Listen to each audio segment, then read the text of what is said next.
All right, hello and welcome back to another PoGoRaids stream.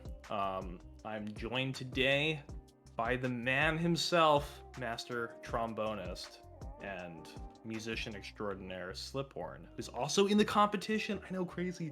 Slip, great to have you. Thank you so much. It's a pleasure and an honor to be here. And I think we have like 5 or 6 battles scheduled for today. 5 or 6 rounds, I should say. We're just gonna go through very quickly. We're not even gonna look at the draft table overview. We're just gonna look at the schedule and just get right into it. So let's see who we have playing today and who's up first. Just a quick look at the standings table, though. Let's rewind it back, rewind that shit back. You can see that Heater is in the lead with 4 points. Of course, just keep in mind that, not everyone has played the same number of battles, so there's a lot of potential for people to move up or down.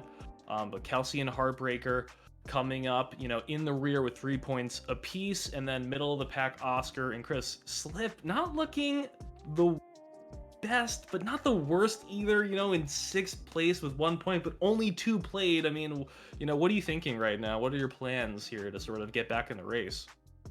I think we're gonna have to get creative. I was watching a review of the other things with double steals, and I think I really need to start doing that. I would sum up all of my battles into not shielding nukes and shielding baits. So obviously switching that will give us a better chance in the future. We're gonna have to just do a better job of calling those coin flips. With all that said, let's just take a look at the schedule. For real this time, we've got Hallelujah Boys versus Kelsey K up first. Very excited to see that one, personally. Chris versus Steph in second, and Chris will be playing twice today. Kelsey will be playing twice today. I think Heartbroken Kid will be playing twice today. We're gonna have we're gonna see more than one person, and of course our we'll have Slip commenting on himself versus Oscar. That's gonna be a tough one. Yeah, it's gonna this is gonna be very exciting for me to watch. And let's take a look at Hallelujah Boys versus Kelsey. All right, now I know you're very familiar with these teams since you've been playing in this lobby. So why don't you start us off and tell us what do you like from each side? So I really like the Origin Excadrill out of Kelsey. It was a pain when I had to fight her myself. Zacian obviously is just a strong Mon, and I think has play against everything here except for the Scizor. Um, Kelsey is not really gonna have to watch out for anything with Togekiss though. There's no resist on that side. It could have problems if it runs into Mamoswine, for instance. But Charm is looking really, really good here. And also, I think the Origin is just looking pretty strong. Except maybe against the Goodra, she'll have to bring something for that Snorlax, so we can't see the traditional moveset. And honestly, I think the Regice might see play as well. Excadrill, I think, could struggle going into this matchup, though. I'm gonna go in a different direction and say that I think Hallelujah Boys, if he just sticks to Zacian Snorlax, which is a deadly combination for Giratina, forcing it to choose between Dragon Tail and Shadow Claw and potentially Dragon Pulse and losing the bait to be able to hit everything. I think Zacian, Snorlax, and Mamoswine completely destroy Kelsey's team. If he just brings those 3, I think he's in just an excellent position to be able to sweep. Snorlax has a great matchup against Togekiss. Mamoswine has a great matchup against the Kelsey's primary core, of the Origin, Excadrill, and Togekiss. And the Zacian is just a nuisance for everything. Even Scizor doesn't really appreciate it. So with that said, let's just get into the first battle and see what they decide to do.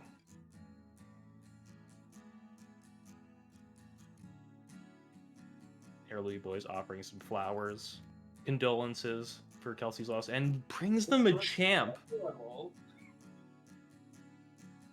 Has decided to bring Machamp against the Giratina and Origin team for reasons that only Hallelujah Boys is probably able to understand. Gonna go for the bait, which I don't love. Regice doesn't have to shield. And it doesn't. So I'm not a huge fan.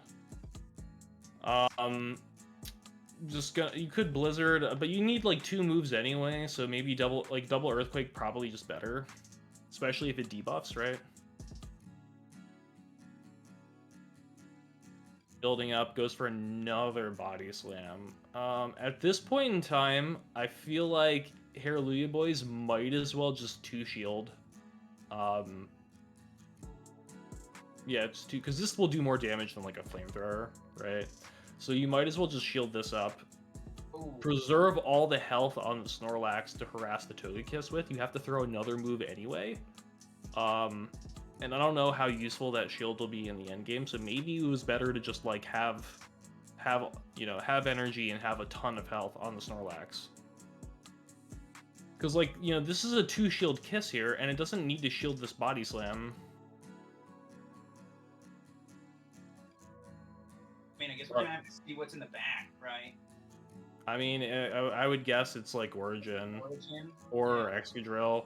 She decides to shield the Body Slam. I don't know if I love that shield, but I mean... Ooh, and it's Milotic with Waterfall. Okay, this is looking okay to me. Cross Chop's not going to do too much. Can definitely, this is not a Shadow Machamp either. Can easily take this. Pressure with Surfs. You really just want to be able... If you can come out of this matchup, you just want to pressure the Mamoswine with waterfall damage. I think you have to... Oh. Yeah, it doesn't shield that. This is the easiest shield and farm down of your life. I think you had to commit the shield there, right? Just on the off chance you could get the Avalanche onto a Togekiss? Because this is... Absolutely easiest shield of all time. Gonna farm this down. Be able to get to a move against the Mammoth. I don't know if I love throwing that. Like, maybe do a fast move and then throw probably is the best timing. Like, because I think you just want, like, as much waterfall damage as you can get. Catches on the Togekiss. Actually, not great, because why is he bubbling? I think you just do a no bubble on this and farm down and then Avalanche again.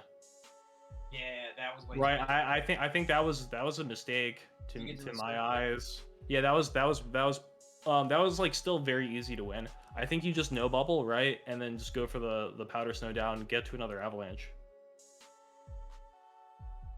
So Hallelujah Boys, in addition to bringing the wrong team, has also decided to find as many ways to lose as possible. Kelsey's gonna take the first game.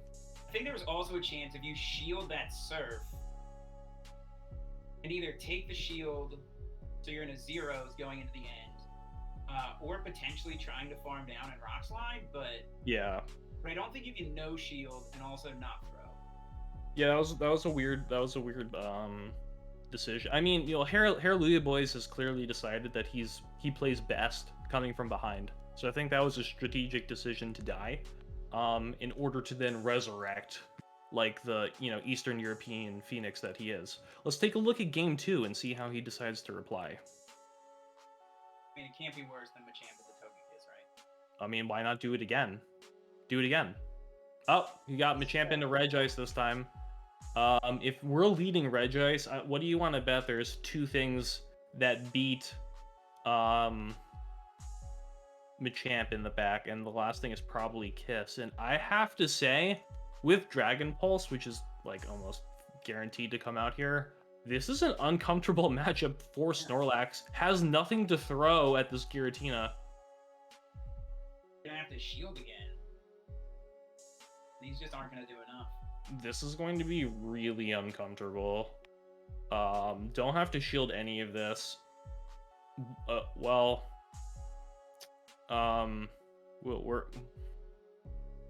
gonna do it anyway. I guess he didn't reveal superpower in the first game. Goes for the Dragon Pulse again. I think Body Slam bait for sure is not going to be getting shielded this time, and Kelsey's going to be able to win the ones against the Snorlax unless he fully invests, which he might. I mean, he probably should. I don't think you throw this because it's still going to get to another move anyway. I don't Right. think throwing this body slam... I think you just fully farm this down. This is like a weird play. I don't like it. Yeah, this is... Hallelujah Boys has forgotten how to play this game. But that's okay. You know, we're just here for the ride. Should have just saved the energy and fully farmed down. The Regice is likely to come back out, maybe, but can't farm down. Okay, so go with the Kiss. Makes sense. Gonna have to let, like, both of these body slams go. Oh, but the move is through. Okay. No, I think it lives this, so it should get to the second. Yep, okay. This is looking pretty bad for Kelsey at this point in time, and shields that really well. You can, you know, gotta. I mean, he's gonna try to You get the catch. Tries to go for the catch, doesn't work. The Mamoswine has a move banked, wins CMP against Mamoswine, so this is gonna be a game over. Hallelujah Boy's playing pretty poorly, but you know, it was enough with the alignment and the RPS team that he decided to go with, not bringing Zacian, his best Pokemon, and going with this RPS strategy is going to pay off for him in this case. I mean, you have to throw, right? It doesn't really matter. Yeah, no Zacian is really strange here, because it would have done great against this entire team. I guess his button could, like, not come up, and theoretically he could lose, but they would still credit him with the win, so this is just going to be a GG. Very nicely RPS'd to the Hallelujah Boys. What do we think Machamp's doing? I think Machamp's there to just RPS, like, the Drill or the Regice. Kelsey hasn't brought Drill yet, so but she might at this point in time. She has bodyguards for the Machamp. So I feel like it could make sense. It does make her team, like, weaker to Mamoswine. I think that's probably why she's declined to bring, like, the core 3. But you know, does Zacian just do what Machamp does but better, minus the fast? I think so. I honestly think so. I think Machamp is given the team comps, it's like a pure RPS play. I don't really like it. I don't care for it. It lost him the first game. It won him the second with a hard comp win.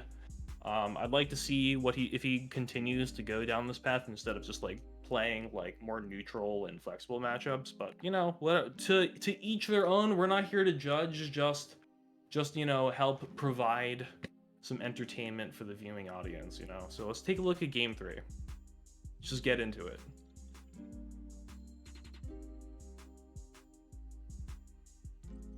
Zacian does come out into Milotic. Fairly neutral matchup, favorable to Zacian. Excited for the moveset. Has the standard, makes sense. Definitely want close combat for the Excadrill, and play rough for the Giratina. 2 play roughs will essentially kill Togekiss with, you know, the snarl damage. So doesn't want to debuff, goes for the play rough, makes sense. Probably no shield, that's totally fine. Gonna not shield this. I mean, I would say that Milotic doing more fast move damage will prove to be quite useful, and especially with this waterfall now getting through. Probably, I think this is a pretty straightforward, like, shield situation. Doesn't want to shield. Okay. Goes into Giratina. You know what's interesting about this is that this Snorlax has nothing to hit Giratina with, so you can just stay.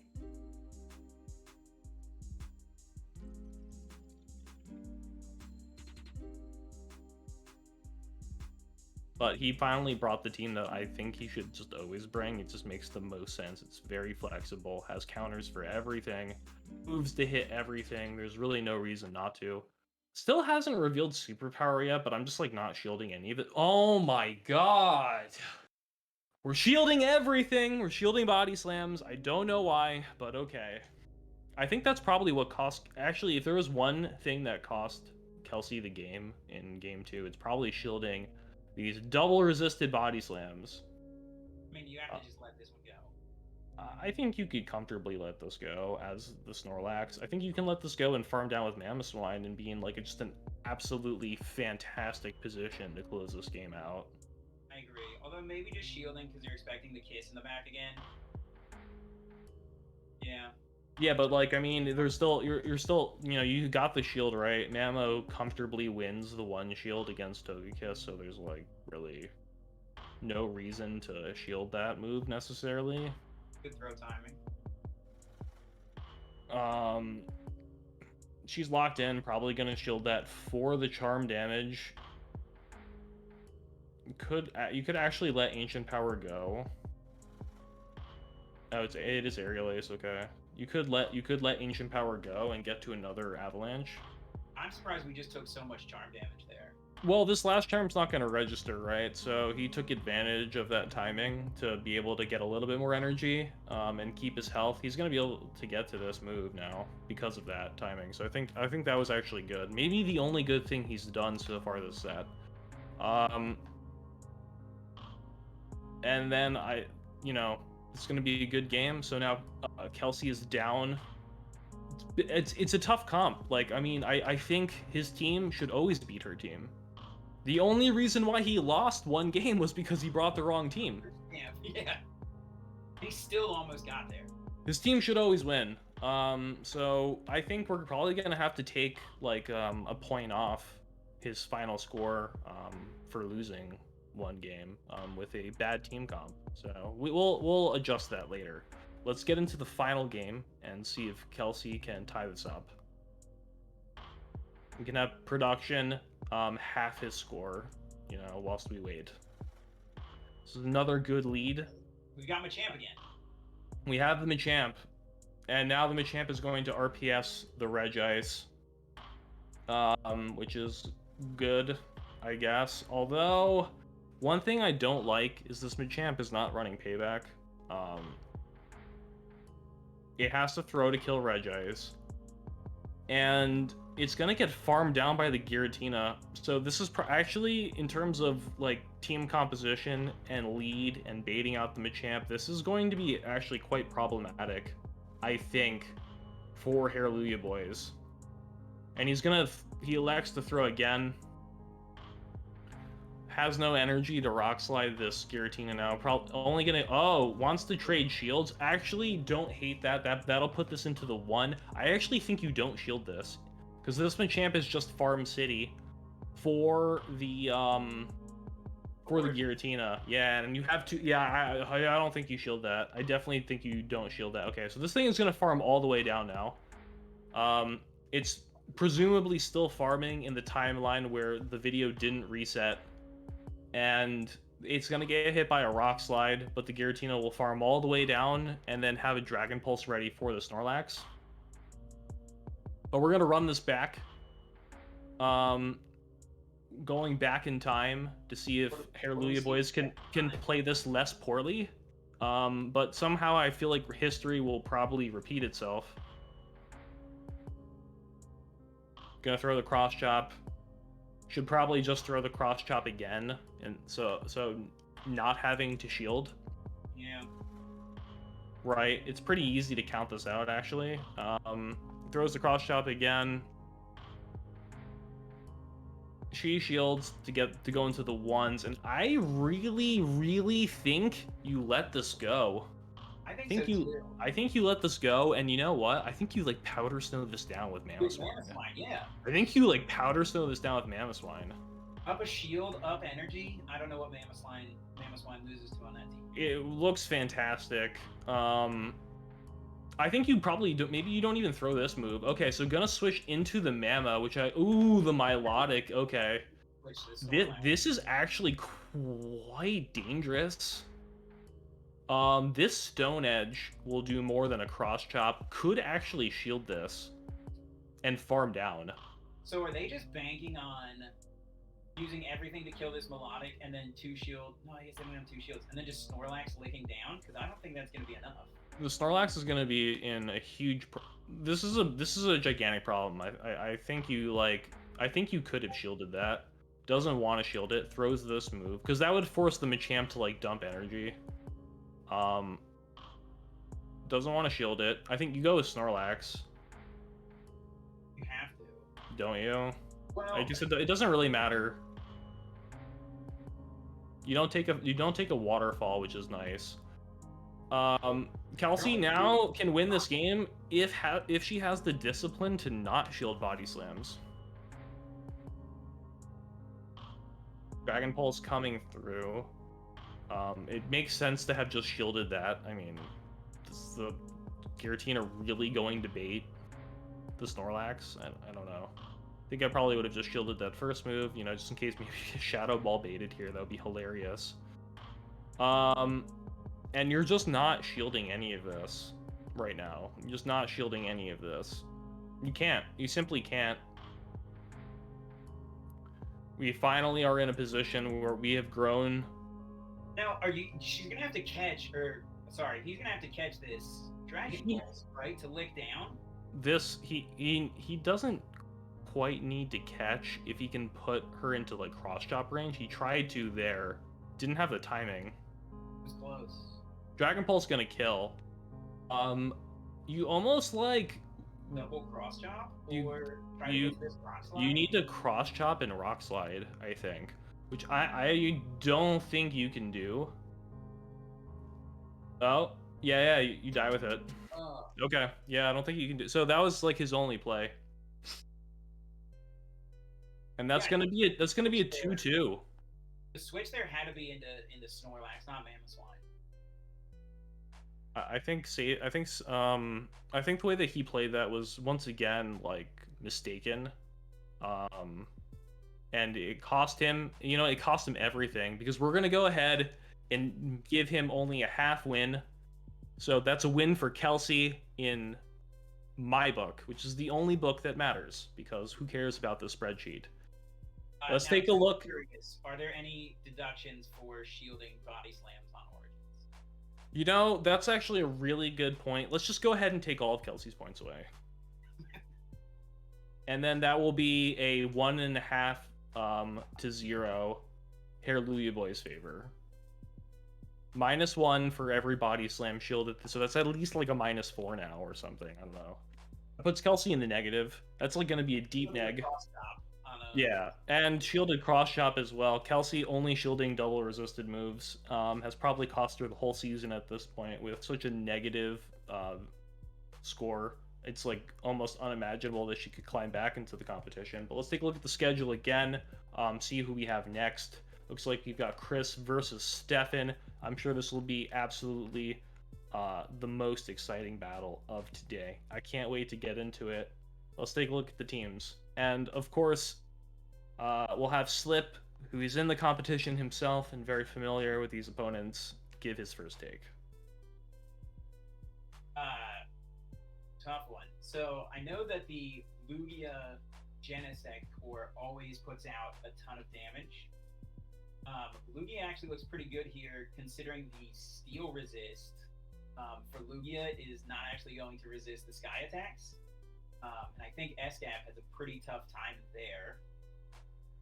The Wall Rain, I think, has to come in to deal with these flyers. And I'm interested to see which drive we're going to get out of Genesect. I imagine it has to be Shock. Mm-hmm. Then we'll run Shock Drive and X Scissor on the Genesect just to be able to hit the Zekrom. But honestly, I'm not sure what Stefan's going to bring here. But we'll go Lugia Genesect to pair, and then whatever you feel like knocks out maybe Wall Rain. So probably Conk. You know, for me, I think you could probably just do like Lugia, Conk, Genesect in some order, like every single game, and just like completely dominate with like Shock, Genesect. Stefan has to bring Zekrom every game. Like, I don't really think I can't see any other way. Has to bring Conk, has to bring Gyarados, and I mean, I think you have to bring Zamazenta too. Cresselia should never see the light of day.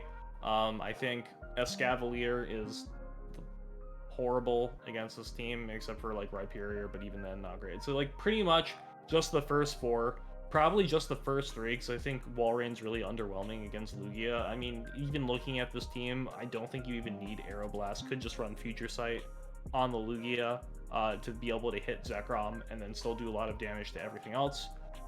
With that said, let's just take a look at the first battles and see what Stefan decides to do here. Very tough matchup for him. I think Chris should probably win every game. Oh, and it's from the point of view of Chris. Unexpected, but not completely surprising. This is a fine matchup. We see the Shadow Gyarados come out, which I fully endorse the Shadow. Crunch gonna do a lot of damage. Probably very tempting for Chris to just like Future Sight this thing. I think probably better to not reveal Future Sight until it's needed.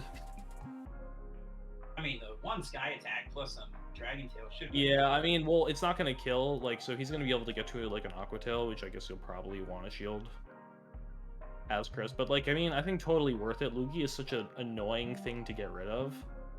And he decides to switch. We go Zekrom into the Genesect. Not going to bother pretending to have a drive to hit Zekrom with, because currently there are none.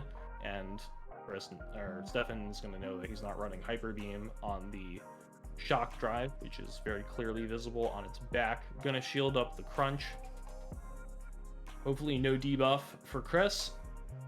And just gonna keep spamming the X Scissors, which are very annoying for Genesect, to be honest. Does add up.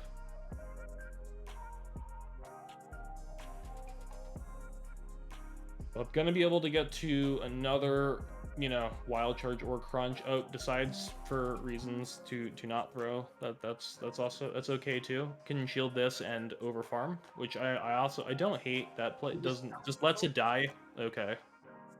What do you farm? You farm down. Very strange plays from everybody today. Gonna use this energy here to get rid of the Genesect. Well, it's 2 shield something in the back.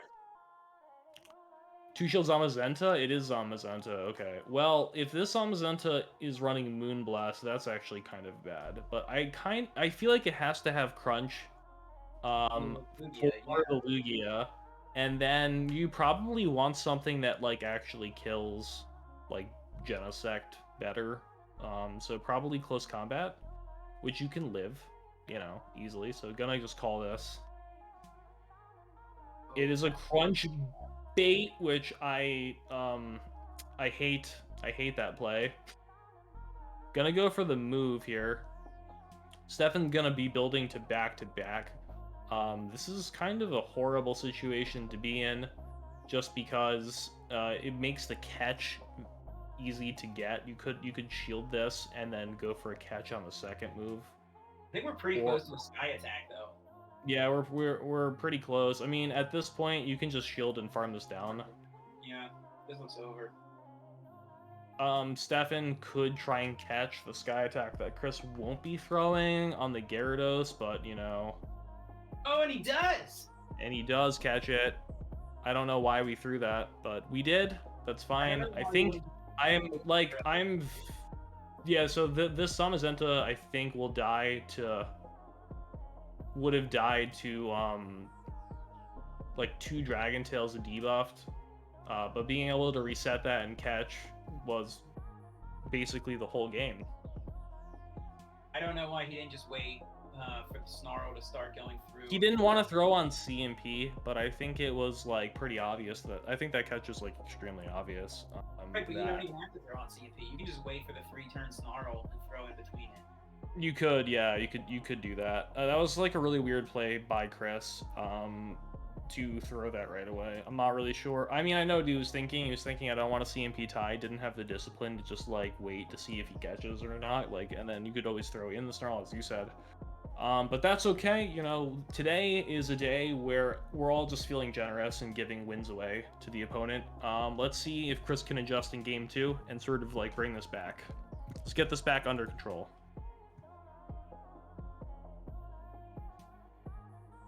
Got the Genesect into the Zamazenta, fairly neutral. Probably going to look for if he switches, not sure if I love that. Gonna go for the close combat. Could shield and have like a lot of energy for whatever comes in next. Don't hate it. That's pretty nice. Zekrom coming out and having shielded that will now make the Zekrom have to throw, right? Which is pretty annoying. If you don't shield that, you're gonna get farmed down. So I like that shield. I'm gonna be able to get to this Dark Pulse before Zekrom gets to a move, which is also pretty nice. And the other thing is, Zekrom can't farm too much because, you know, Yveltal paces pretty quickly with Snarl. And gonna have to debuff as well to kill this thing. He's gonna probably throw on the CMP, I would assume, and he does throw on CMP. No shield from Chris. Gotta imagine Lugia comes in here. Lugia's going to come in to try and Dragon Tail this down, but it's going to get to another move, regardless of what you come in here with. And you're going to get Wild Charged, so I think it's totally worth the shield. Like, it's totally worth the shield here. Like, Stefan could be cute and go for the Crunch debuff, expecting the shield. Doesn't, just goes for the nuke. That's fine. Gyarados is not going to appreciate these Dragon Tails and Sky Attacks. Might opt to shield this, honestly, but doesn't. Okay, if he doesn't shield that, then probably Zamazenta in the back. Wants to save the Lugia for the Zamazenta. Can take a Crunch or an Aqua Tail from the Gyarados, right? So, like, not too worried about that. Gonna throw this. Like this, just spamming them out. Yeah, spam it out. Like, Fury Cutter this down. And then just win with Lugia versus Zamazenta in the endgame.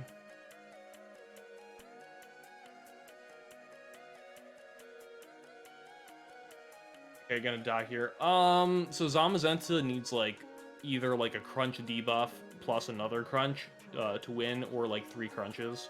This Lugia is like very healthy. Or just another catch. Yeah, so you're gonna like.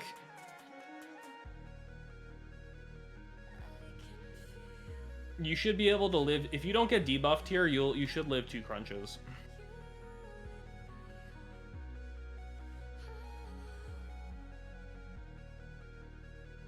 I believe. Well. Not now. Well. Because it does under like. Yeah. Okay, it's enough. It's gonna be enough to kill. He's gonna win this game too. Gets the move now. I like that he does it on CMP. Yeah. Chris losing another game. Gonna have to adjust here. Stefan unexpectedly able to take 2 games here. I didn't really love Yveltal coming, to be honest. I didn't feel like that was like necessarily the play. I think Yveltal with like Gust probably better, and then the strategy would be to bait out Zekrom, right? And then have like Gust Yveltal sweep. That would have been a strategy. Chris could probably, do with like a little bit of a strategy shakeup and like maybe just lead Lugia. Maybe just lead Lugia every game. I think the Yveltal is just a trap. I don't know what specifically it beats. Well, with Gust, it beats Zamazenta very hard. It's fine It's honestly fine against Gyarados. You really just like lose to the Zekrom, which like again, what I'm saying is like maybe you want to find a way to bait the Zekrom out with like Genesect as like a safe swap with Lugia lead or something, and then leave the Yveltal in a position to kill the rest of the team. But he doesn't have Gust, and it's too late to TM now, so we'll have to see if Chris can make do, and let's get into Game 3.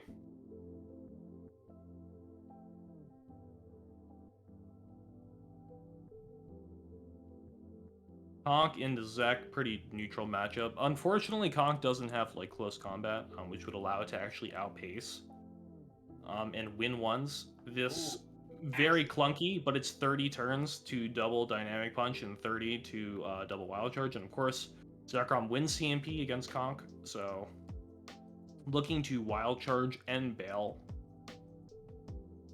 And I might sneeze. I just want to give people, like, forewarn people that this may happen. So just, like, as a heads up, you might want to just, like, cover your ears real quick.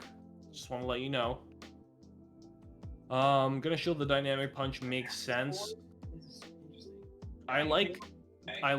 I like this Dragon Tail. Can live close combat, don't have to shield this, which I think is the right play to let this go. Gonna shield the crunch bait, which I don't like.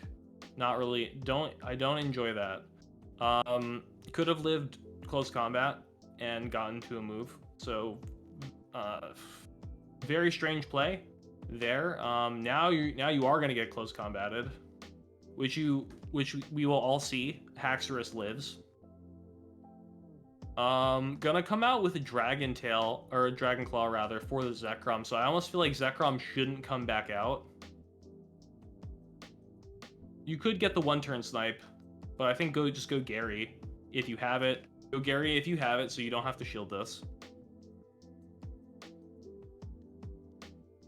No Dragon Tail will land, because it's gonna die to the one breath, yep. And now, I guess you go Lugia.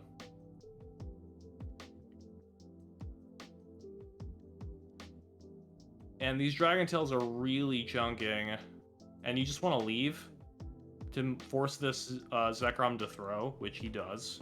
Makes a lot of sense. You Arm down. you Yeah. almost kind of want to throw Crunch. Like, weird to say. I mean, like, you don't want to get farmed down. It's it's a difficult position to be in. If you're Stefan. This is basically all but game over. Gonna need like a Crunch plus an Aqua Tail to be able to KO. Gonna easily be able to get to 2 Sky Attacks. He just lets it go. He acknowledges that. And there's just that was that. I think that was a more favorable comp for Chris to contend with, especially switching it up to Haxorus, giving a little bit more flexibility with the charge moves, and like actually having some more fast move pressure. I think was helpful for him that game. So the Hax has to be looking to catch Zekrom out of place, though, right? Zekrom. Yeah. I like it. I like it better than the Yveltal. Yeah, for sure. Like, I mean, I think if you're running that version of Yveltal, you might as well not run it, because it's not like it's not really helping with anything. So I'd like to see game 4 now. Chris has an opportunity to tie it up. I like this new line that he's found in a new way of playing it. Bore some fruit in game 3. So we have a chance to come back for the 2-2. Let's take a look at game 4. I think I like Hax in the lead. Maybe. Hax in the lead is... I mean, I think Lugia is just the safest lead. And one thing that you can do here is go for, like, oh, he's got the double flyer. I was like, if you have Hax, you could even try and catch a wild charge from Zekrom. But in any case, I don't think he'll throw right on the move, because maybe he's afraid of potential catches. He's gonna throw a little bit after in the middle of the Dragon Tail, so no catches will be possible. You could even crunch bait here if you want to be a little bit cheeky. Maybe get the debuff and then switch. Gonna do that, and then okay, so I like this. Going for the future sight is interesting. It hasn't been revealed yet. Stefan knows he doesn't have an Aeroblast, so this might go unshielded because you live the Sky Attack. Gonna do that. Okay, that's pretty nice. Yeah, Snarl Down. Oh yeah. The Snarl Down is, I think, really effective here because of all the Dragon Tail damage that the Zekrom took. That, like, now you can actually kill it with a Dark Ball. So this is a really bad spot to be in if you're Stefan. And you kind of don't want to come in with Zamazenta because you have to think that Chris has, like, Hurricane. But you're pretty much like you're in a very tough spot here. Like, letting these go could be deadly. Because you can't really snarl this down. You have to throw if you have Zamazenta. You can't fast move this Yveltal down even at this health. So he's gonna double shield, recognizing that it's too difficult to get rid of it. Yeah. I like this aggressive farm back. I think you could just go in with, like, Conk, honestly, and just, like, not shield. I agree. How about that? How about that? Just eat the wild charge. Or this. Or this. Is he just sacking Lugia? He's gonna sack the Lugia, and have one shield Conk to punch out the Zamazenta. So now basically you can live a close combat, so you just, like, want to over farm here. You just, like, don't shield this. There's no reason to. You live this. He does close combat, so now you can farm up a little bit more. He, well, okay. So we could have did one more. Counter. You could do one more counter, and then throw, which maybe this is still fine. He got breath. Yeah, I don't like coming in with. Need to do one more. Like, I mean, need to more efficiently farm. He didn't want to get baited by Crunch again, which, like, I totally agree with. I think no shielding is the right call, but the wrong call is not counting and appropriately farming. That was where we erred, and that cost us the whole game. That cost us the whole set. Don't see. You have to predict that Zamazenta is in the back, and I don't know why we give up our flyer there. I'm just gonna need a second here. I'm gonna just give Chris's father a call real quick, just to express my disappointment. Just can we hold on for 1 minute? I'm just gonna. Let's keep it rolling. Yeah, just keep it rolling. Go to the next one. I'll just be on the phone off to the side here.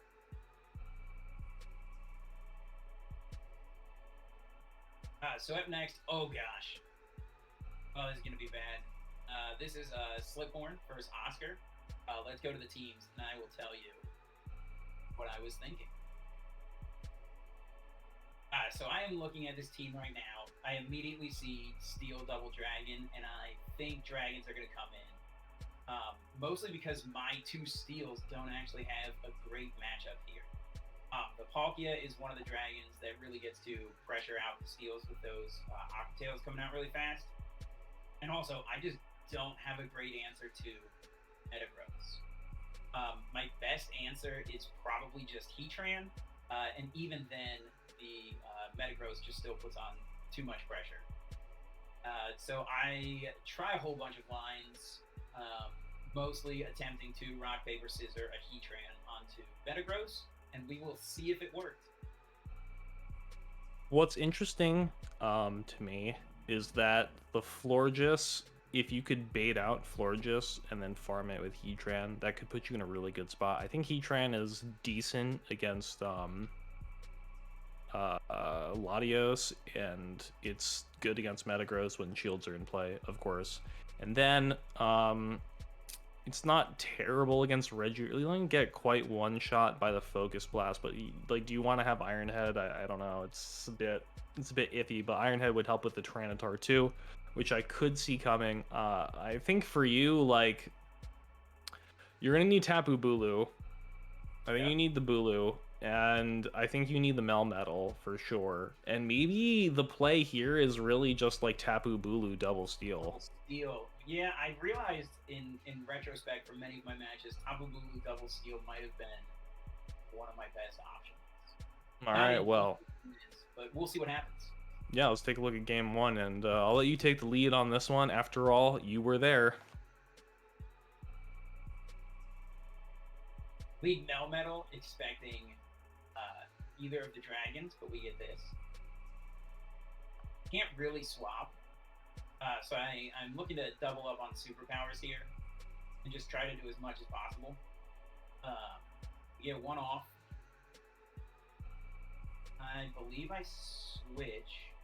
I don't know why. Should have just thrown a second superpower. Yeah, I definitely should have thrown a second superpower and take that energy. But instead, I just get Meteor Mashed. Right, and you're in the awkward position of like having to shield this now, or like getting farmed down by something like this, which I really don't like. But you wall if it doesn't have Fire Blast, which it probably does, because this is Oscar, so it probably has Fire Blast. Like, so the Bulu walls it. But the good thing is, like, it's pretty predictable that he will Fire Blast you, so I think you could just like over farm here. So I should have thrown there. Well, I think this is like a very safe shield. Yeah, it definitely is a safe shield. This is a safe shield, and What happens? And now it is time to die. We will see you all in the next game. Yeah, we can skip this. So I actually think if we throw that second superpower, and just let the Melmetal die, we might have a chance to do some damage with Rayquaza, farm up, because I am expecting Double Dragon, and I realize Yeah. there's a lot to put on Bulu. Um, and then yeah, here like I'm just forced to shield this and debuff myself. I should have not shielded. You can take a point away. This For is score. just and baiting the rock slide Well, I mean, you can't. as well. That's a good thing I took my medicine this morning, because I don't know if I can make it through this stream otherwise with what I've been seeing lately. Go for the double rock slide to avoid the bait, or to avoid the debuff rather. Got it. Gonna go with the Latios, which will assuredly kill you at this health range and with 2 shields. There's really nothing to say here. He could just Dragon Claw you and then Dragon Breath you down, which looks like that is what he is going to do. Can let both rock slides go and win with 2 shields comfortably.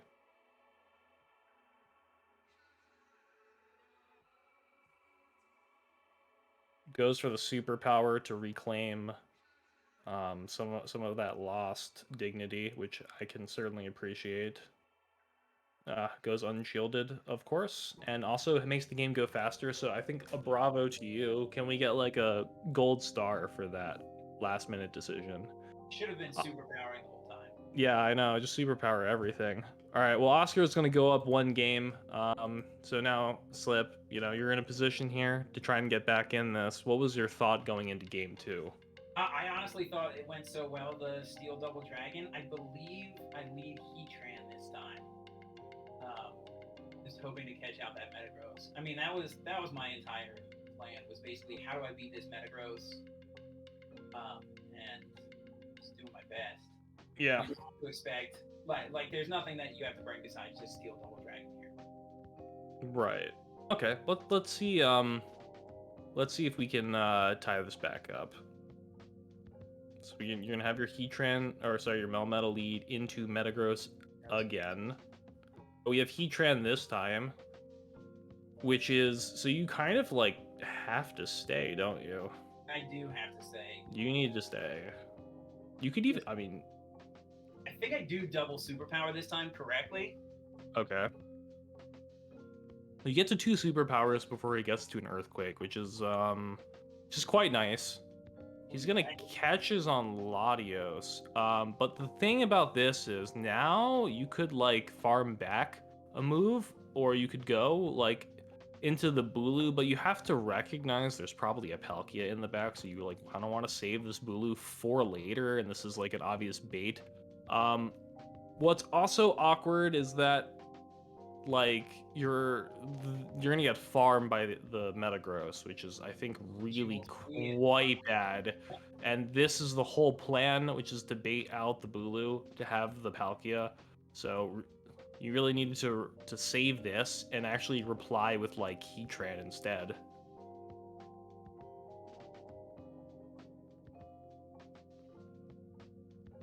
Cannot Bullet Seed this down. Gonna need to let this go. Definitely. And I think you come in with like Heatran. Yeah, and I think we just farm it down. But then yeah, here's the Palkia. Okay. Now we're in a weird spot. Everything's resisted. Oh, you're not running Stone Edge for some reason. I honestly think you take that Aqua Tail on the Heatran. I don't think you catch. The reason for that is because the Melmetal is more useful than the Heatran, and what you've sort of done there by not throwing a move is, well, you didn't take a shield, and you gave the Palkia energy while it's farming against a Fire Spin user that double resists. So now you're essentially coming in to fight like a full health Palkia, right? Like when the Melmetal comes in, that has an energy lead and 2 shields, which is quite bad. So I fully expect you to die now. No offense, but excellent throw timing. We do give ourselves an opportunity to not die because we do slightly outpace. This is true. Don't let anything through. But I highly suspect that the dying will be coming, especially since he has the option to go to his Metagross go to the Metagross and throw this. Is the Palkia in Ironhead range? We will have to find out.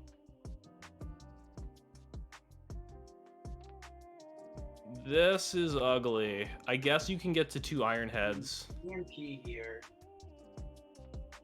Barely This hit. isn't gonna kill you though. No. This doesn't kill. So you need to be able to land. You need to be able to kill with an Ironhead. And yes, I think it will kill. I think it will kill. I think you would. So you barely pull this out. Yep. Really? Wow. Let's get 2 points to slip for killing the Palkia with the Heatran. 2 gold stars, please. An impressive comeback, to say the least. Oscar kind of playing that like a little bit weird. To be honest, didn't The quite. catch on the superpower is that was really nice. I think that was a nice play. I actually think he should have shielded his Latios. And psychic the Bulu and put you in a weird spot where like the Latios is like really healthy. If you let that psychic go, or the Luster Purge. Is Luster Purge allowed? I don't even know. I think it is. It should be, right? We'll see soon. I think Luster Purge is allowed, if I remember correctly. It is allowed. Could have Luster Purged the Bulu, and then you have like a full health Latios to kill, which is like annoying. I do like Don't what you like said that. about going into the Heatran when we see Latios, because it will resist everything. You have to assume the Palkia is back there again. Even just being able to chip at it be better than nothing. But I just got tunneled on wanting Heatran against Metagross. So now, I think this might be the game I leave Heatran and try to call it out. But let's just get into it. let's take a look. Game 3 coming up right now. It's anyone's game. We're at 1 apiece. Heatran into the Regirock, not the best, not the worst. I do not like. Switching here is kind of weird because like Metagross though. And yeah, there is a Metagross. And so safe swapping a Confusion user against the Metagross team is for sure going to be a time to die. T-Bolt will do a decent amount of damage. Not that it really matters, because like this thing is going to be able to farm to 2 Meteor Mashes and then just not good. Gonna be able to land this, go for the farm down. But you know, Meloetta is pretty thick. I guess you can get to another T-Bolt. Oh, it wouldn't matter. It doesn't matter, right? Like the Side Shock or not. Very close. Could get to another T-Bolt. Gonna have to now shield the Earthquake so you don't die. Have to shield this. The shield is taking a long time to come up. The shield will come up next season. We don't know. Stay tuned.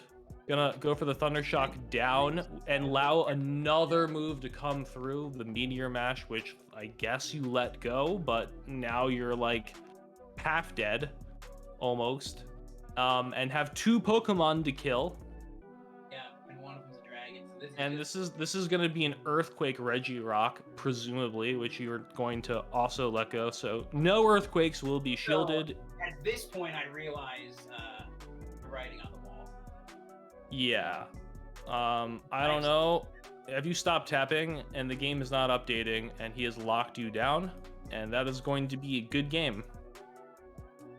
Yeah, so at that point, I knew. I think the real problem there is just bringing Meloetta. Yeah. At all. Like, I think literally any of the other Pokemon.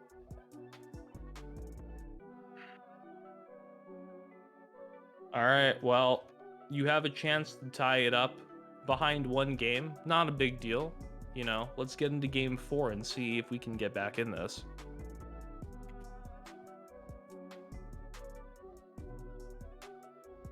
Finally get the lead we want. Well, you may not win this game, and you get baited into bringing out Tapu Bulu again into a double Dragon line instead of going with Melmetal. If you want my humble opinion, what you should actually do is let the Latios hit the Heatran with a move, You let the Latios hit the Heatran with a move, throw a move at the Latios since your Iron Head does more damage than a Rock Slide from Melmetal. And then after your Heatran's been hit, because you don't need full health on Heatran to take on Metagross, you come in with the Melmetal Yep. into the Latios, comfortably win, switch, pepper the Metagross with superpowers, and then have the Tapu Bulu for the Palkia in the endgame. But everything is going to get luster purged now. It's a fire sale and everything must go. Rockslide coming through, not going to KO, going to look for the Thunder Shock down. Not going to be a problem, except for the fact that there is most definitely a Palkia in the back, and we are going to have 2 Shield Palkia versus 2 Shield Heatran. Now, I am not an expert on all things Pokemon, but I am pretty sure it is time to die. Yep, and you can take away my gold stars because I shamed quit out of that. Well, you heard it here, production. I didn't say it. His words, not mine. Rescind the gold stars. Yeah, that's going to be an unfortunate set. I mean, how are you feeling about this? So I think, did our stream crash? Not to worry. So I think in retrospect, the problem I've run into is just realizing that Heatran doesn't do a lot to the dragons, not realizing that the dragons just don't do anything back to Heatran. So watching my first half of battles, I think puts more faith into Heatran for me, being able to just resist things and chip away and soak moves, which it can totally do against most of the dragons. I gotcha. Well, I agree though that being able to use the double steals to chip away at parts of the dragons is probably better than Bulu trying to win the whole thing by itself. You know, we all, in this game of life, you know, we're all learning all the time, right? You just gotta live and learn and just try and do a little bit better next time. Speaking of next time, I believe it is time for the next battle. So let's take a look at the schedule and see what we have up next. It's going to be Chris versus Heartbroken Kid. I expect this to be a very interesting matchup. Hopefully quite even. And let's take a look at the teams. I think, you know, when I'm looking at this, the Lugia kind of seems like a little bit of a liability. I mean, you have Dialga, which Lugia is just okay against. Landorus is kind of annoying. Some certain Mew sets, if you will. Mew sets can be annoying. There's an Avalugg, there's a Raikou, and yes, there's also a Granbull. Shadow Granbull is also kind of annoying for Lugia to deal with. Can't kill it with one Sky Attack. Charms and the Crunch can do a lot, especially with the debuff.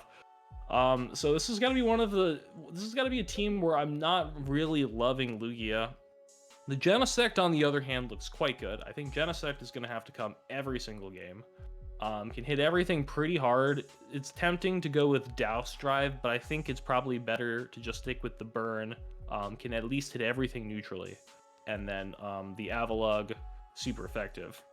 And then the Rhyperior is kind of hard to love with like Lando and Avalugg around. You really want the Mud Slap, right, for the Dialga, but then, you know, now you have double resisted Mud Slap into Lando. Unpleasant.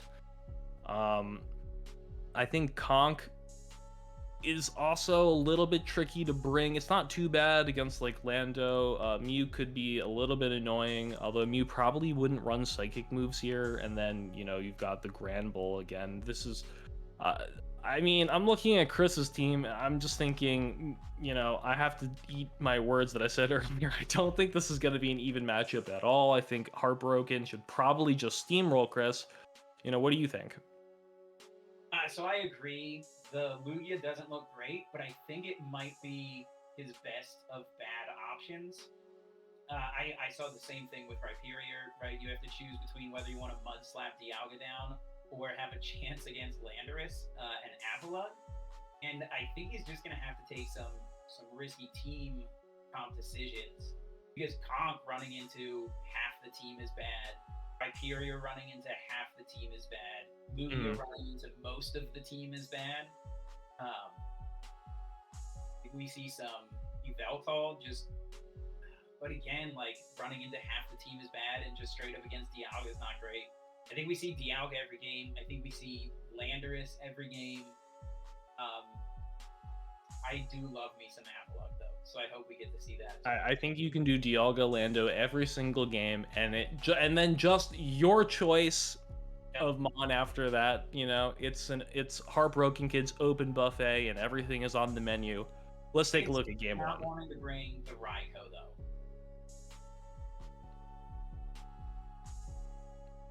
Crispy Chris coming in with the Rhyperior lead into the Avalug. Let's see if it is in fact Smackdown. So he's gonna have it is Smackdown, and with the superpower for the Dialga, this is now an okay matchup. Gonna bait with Surf. I don't like this bait.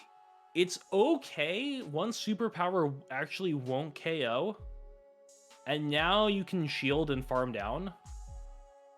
But he might bait like Body Slam, and which is annoying. Could let it go actually, and then just farm down with like a Genesect. He's just gonna go for the Avalanche. Okay, that's fine. Gets the farm. So Dialga could come in because it is Smackdown, but gonna come in with the Landorus. I like this. The Surf's not gonna do too much. Surf is gonna put a decent chunk into it if you let this go, and the Smackdowns are certainly gonna add up. I think it's a good shield. You could even farm up and then catch the Surf on the Dialga. Probably the best play here. Like, okay, doesn't want to do that, and pretty easy to count as well since it's 40 energy and 8, you know, so it's just 5 max per Surf. It goes for the double shield, which is also okay because now this is kind of a complicated situation to be in. Gonna let this go. Stone Edge is gonna come out. Gonna get to another Stone Edge before you get to the Sky Attack. That puts Lugia in a pretty tricky spot. And there is a Raikou in the back. Oh boy. And this is now looking not very good. Gonna be able to live Techno Blast for sure. Raikou doesn't have the best bulk, but it's okay, and there's not heavy fast move damage here. Not gonna be able to Fury Cutter this down before it gets 2 wild charges, and you kind of have to shield this. Kind of have to shield that. Ow. Ow. Now this thing is going to be able to get to another wild charge. And the Landorus should have a Stone Edge. The Landorus isn't in Sky Attack range yet. If I am correct, and I am, this won't kill. Heartbroken Kid gonna be able to get to the move, I do believe, and he does, because I'm never wrong. And after this lands, Chris will be dead and be down a game, as is custom for him at this point in this competition. Chris going down 1 game early. It's a tough pill to swallow, but certainly not insurmountable. You know, he can get back in this game. So Heartbroken just made the call that Lugia is definitely coming and went with 3 things to kill it, which I approve of. I like that. I also like that he had Avalug and Lando both as bodyguards for the Rhyperior to protect his Raikou. And you know, when I'm looking at this now, I mean, I do like Raikou. I think Raikou's great against this team, except for like Haxorus and Rhyperior. And now that you've shown Smackdown, I mean, do you really bring Smackdown, Rhyperior, and Haxorus against Dialga? That seems unpleasant to me. I mean, the Smackdown Rhyperior doesn't even seem that bad against the Raikou, right? You just launch Shadow Balls. Yeah. I mean, well, you can definitely tank those Shadow Balls with Rhyperior. It has a lot of bulk. But yeah, this Raikou does have like good play against this team. I'm curious to see how Chris replies. Obviously, like I said, Lugia is tricky to bring here. Take a look, looking at game 2 now. He could, you know, could change out for maybe a little bit different comp. Goes for the Haxorus. Okay, I like this. Haxorus into Landorus, presumably with like Surf maybe his Earthquake for Dialga. He has Earthquake for Dialga. Will that come in handy? Remains to be seen. It's gonna pretend like he has Surf though for this Landorus, which I like. Landorus certainly doesn't want to eat the Surf from Haxorus. Could have a lot more to give in this game if you shield. Does get baited. Gonna shield this, makes sense. I mean, even superpower does quite a lot, which he could superpower and leave. I wouldn't hate that play, and save the Lando for later. Especially if this Lander is his anti-fighter. Because he might not have Mew or Granbull with him this time. A superpower. Can live. Gonna throw the Dragon Claw. And you could let this go, which I like, and then I think farm down with Dialga. Conk coming out, don't really like that as quite as much, but Conk he's staying in because there is an Avalugg in the back. It has to be, yeah. It was a risky move. I mean, the Haxorus is basically dead. Why switch lock? Kind of like a weird play, especially if there is no Avalugg. Could be Lando, Dialga, and like a safe swap or something of some kind, like Mew. And then now you're like Conk is met by Mew. I don't love that.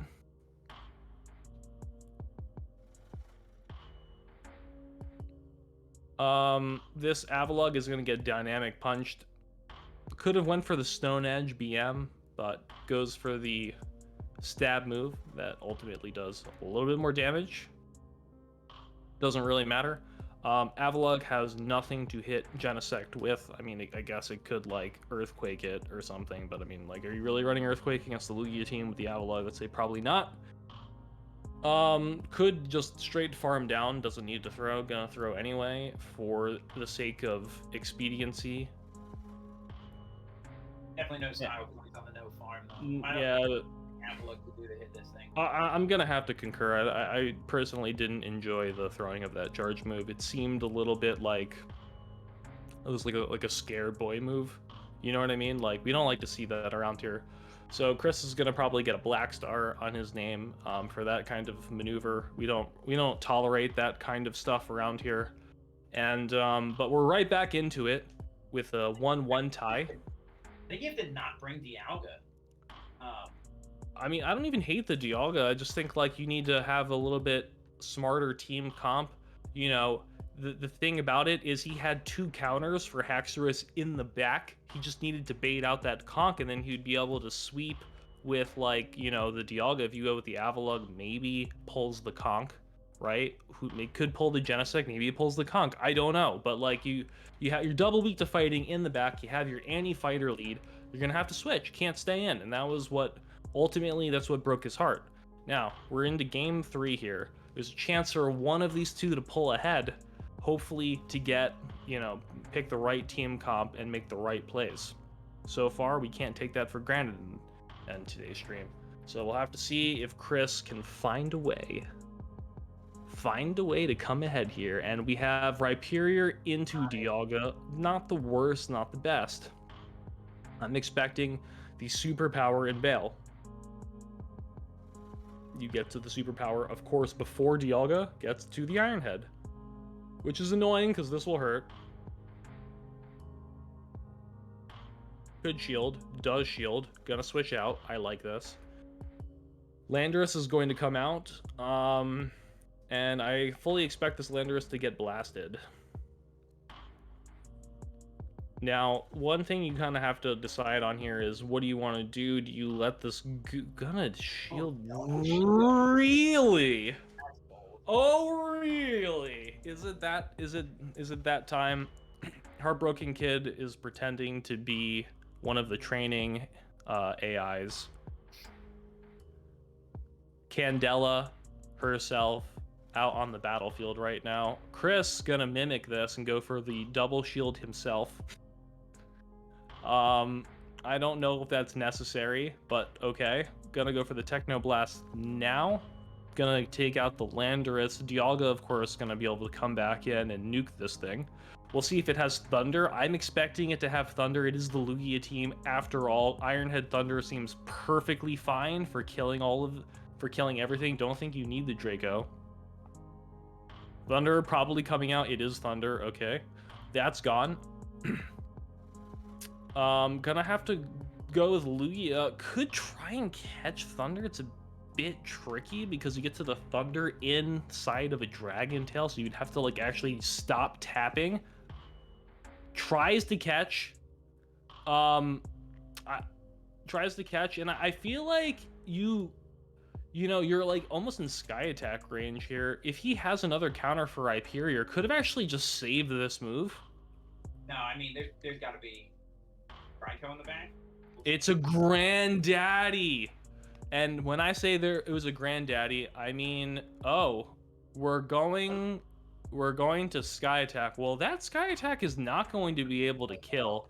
This is a big problem because you're gonna have to throw now, and if you let this Grand Bull get to a move, you're gonna get Iron Headed. So you actually need to throw before CMP, which he doesn't do. And now Chris is checking his watch, and what is it? What is it? What time is it? I believe it is now time to die.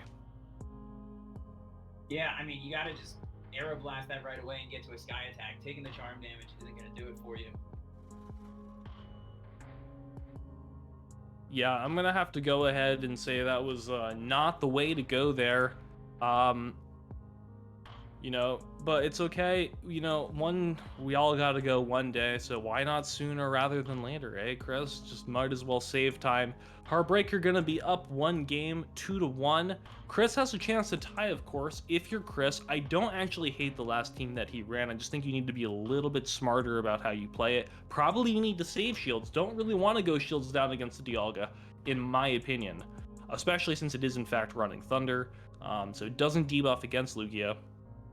I would like to see how Chris decides to reply with game 4, has a chance to tie. I think the tools are there. There's definitely a way. And by the way, I did mention at the very beginning of this, Shadow Granbull versus Lugia, Sky Attack doesn't kill it. If we all remember. And I didn't realize at the time, but that was foreshadowing because Heartbroken really did decide to bring it. So let's take a look at game 4, and let's see if Chris is ready to get back in this. And that is right. That is right. We are in the same room right now, just in different places of time.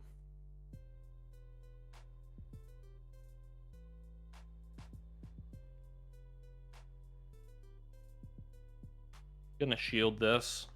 Not really much reason to bait here. It's only a little bit more energy to go to Thunder, and I think it makes a lot of sense to throw.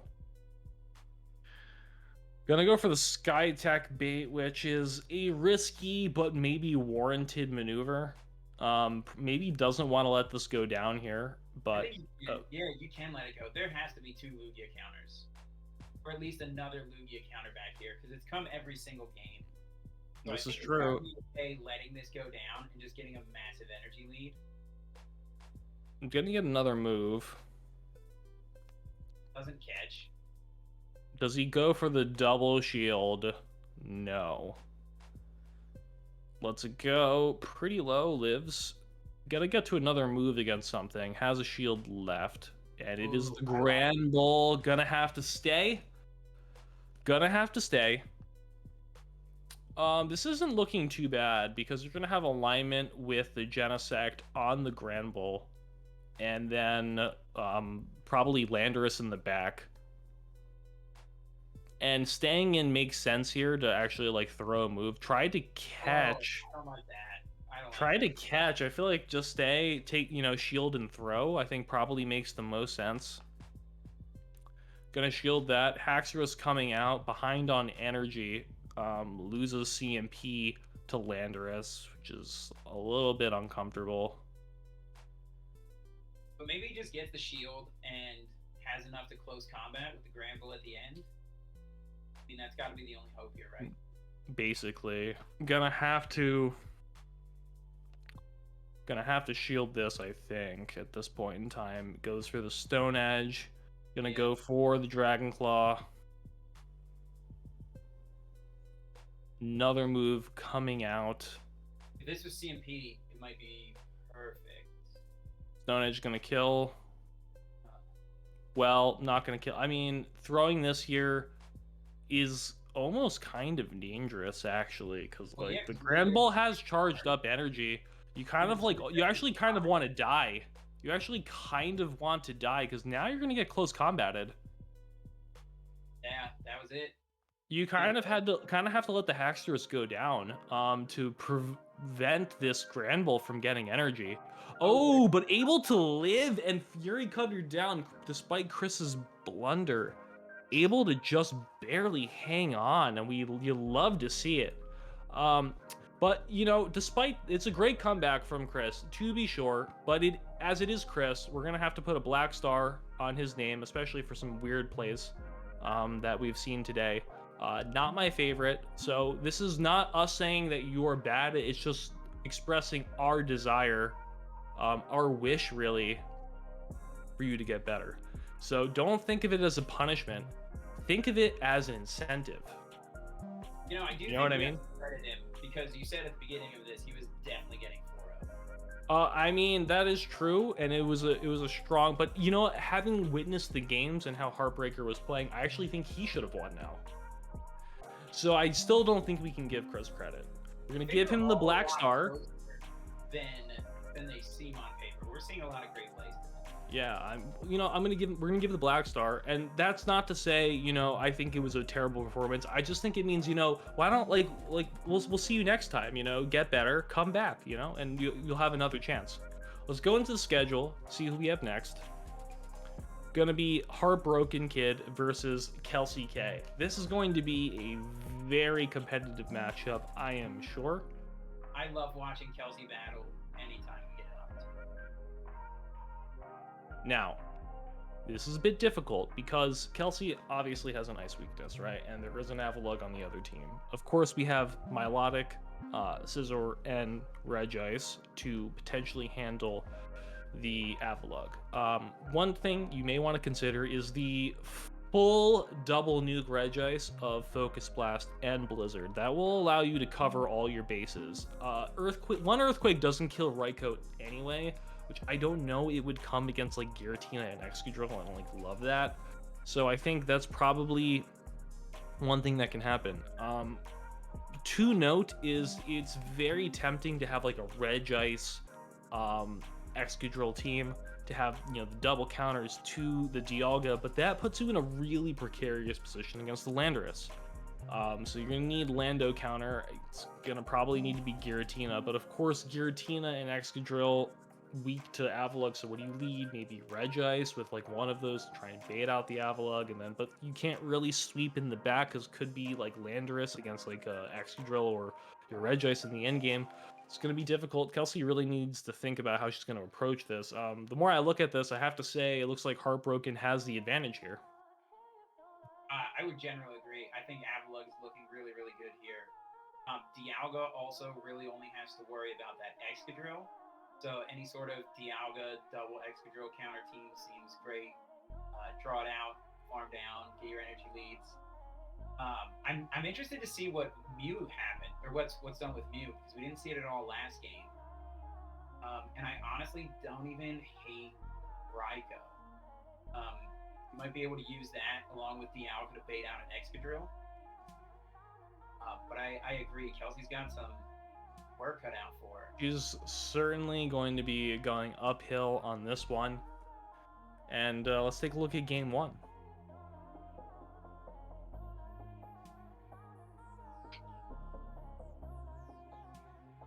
Giratina into Avalugg. I mean, it's not the worst.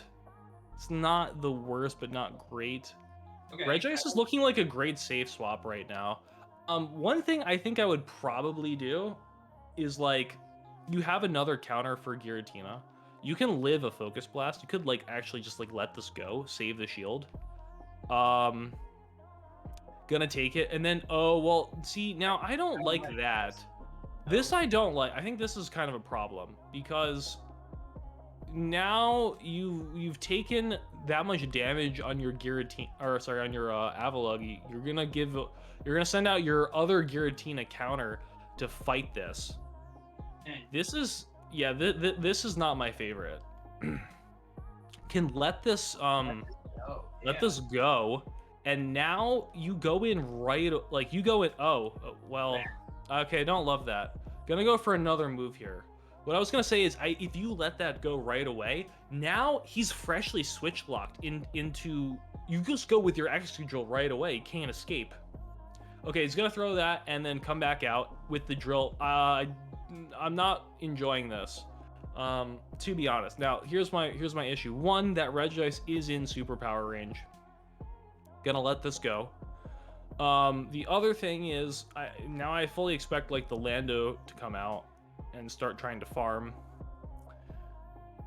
I think probably Kelsey's still in a good spot. I don't quite like the Regice shield. I think it's probably just better to like let it go and come in with drill fresh and start building up. I think that would put you in a great position. Still in a good spot. Gonna let that go. Okay. Not sure if I love that. Coming back out with Giratina. Oh yeah. I'm gonna bait, which I really don't like. I can easily live an Avalanche from Avalug. Should probably shield though. And go for the farm. Now, here's the thing. You can't farm this down, but you can go to Regice and make this thing throw, which I think is really nice. And the body slam isn't gonna kill. Yeah. You can, if this Avalug refuses to throw another move, you're gonna get lock on down, which is going to be very unpleasant. So I think you're gonna want to throw this. Okay, waits until the last possible second to try and prevent Giratina from getting more than one Shadow Claw, which I think is unlikely anyway. Giratina gonna get one Shadow Claw of energy, basically full health against the Lando with like little to no energy. Gonna get double Shadow Balled here. Yeah, and outpace. This is just over.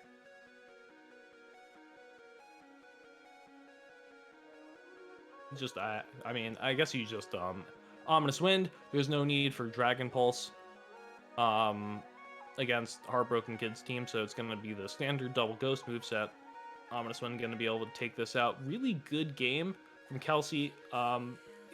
Heartbroken is now that he's seen the Regice moveset. I mean, I think that was kind of predictable that it would look something like that.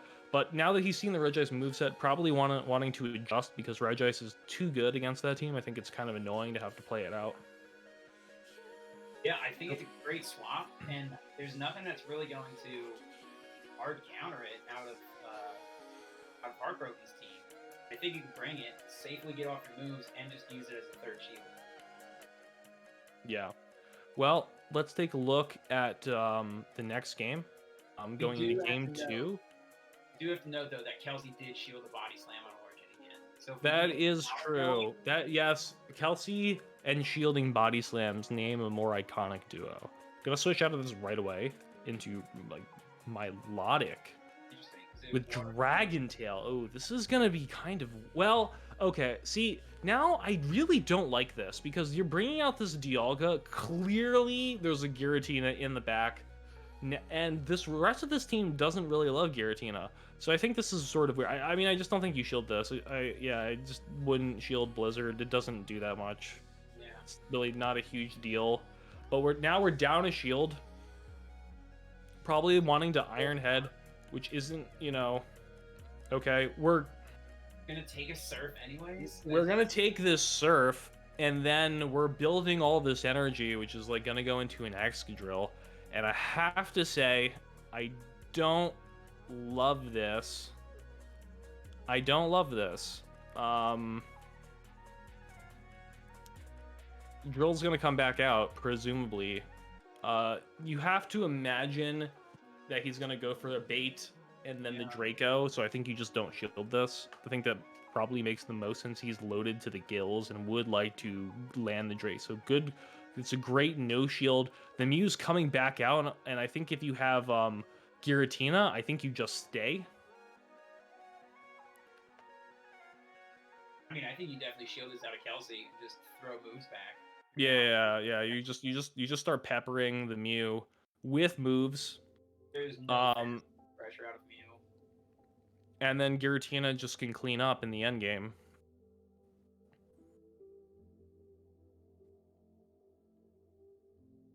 Yeah.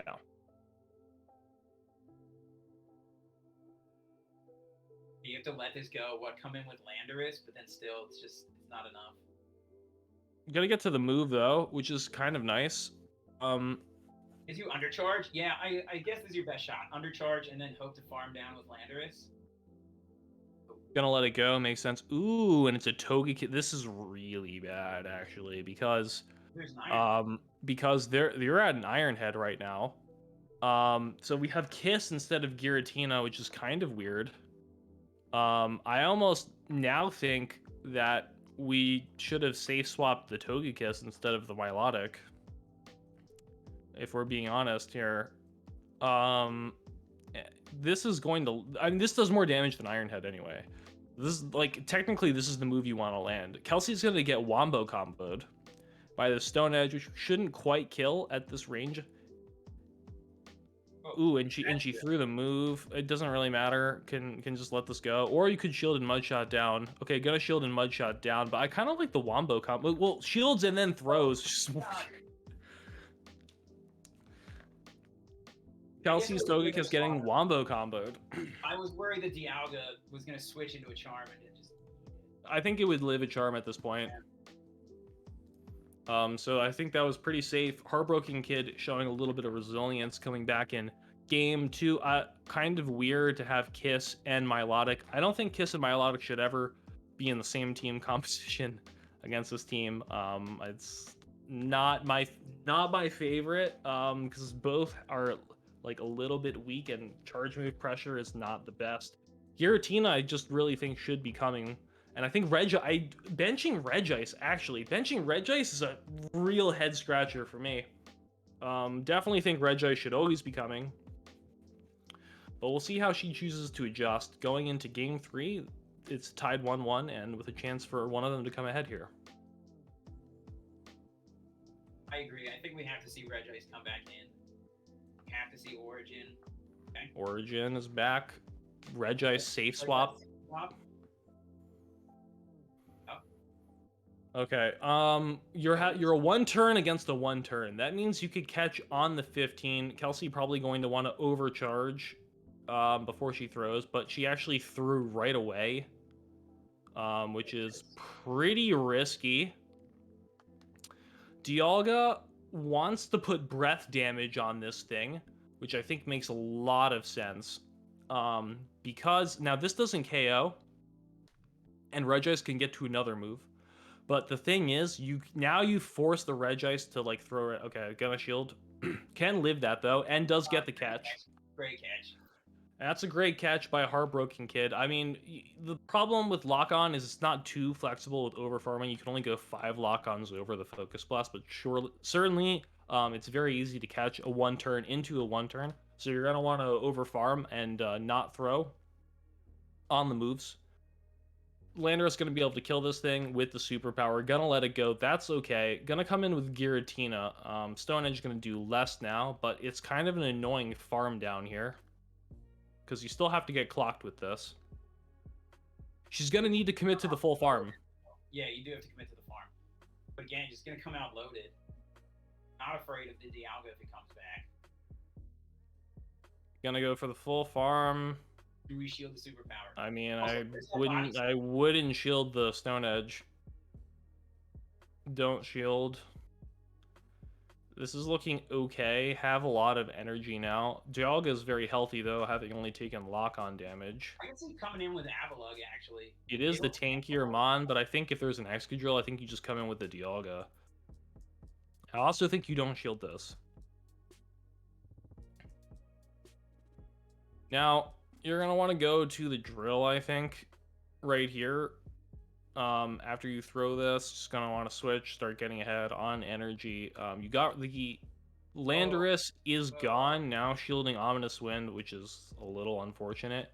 We're going to stay because reasons. I don't like that. I think you just switch. Yeah.